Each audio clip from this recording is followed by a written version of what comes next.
Сотрудництво би було у області інформування, ali i kulturnej čeranki s buducim Rusijsko-Balkanskim centrom, kotri planovali otvoriti znajar u Beogradu. Radiotelevizija Vojvodini jak javni medijski centar, ktorý pravi programu na vec jazikoh, ta až i jak čas po Dunajskej medijskej mreži, zainteresovana za široke sotrudnictvo u tim projektu.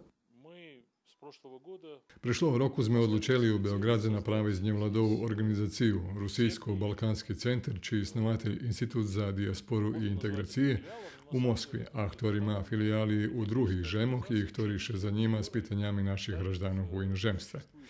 Centar bude provadziti politiku, kulturu i život u Srbiji, ali i žemoh regiona, a trebalo bi doprinijeti u razvoju rusijsko-srpskog sotrudnictva. Naš njevladovi sektor u Srbiji po teraz bol malo prisutni za razliku od zahodnih i kitajskih i teraz čas, že by sme nadoplnili prepuščene. Окремні активності центра ще буду запровадзоваць і у Vojvodini з російську національну меншину. Існує і ідея, že bi še menší center napravilo i u Novim Sadze, a u budućnosti i programa na rusijskim jaziku. Naša hiža už emituje jednu emisiju po rusijski.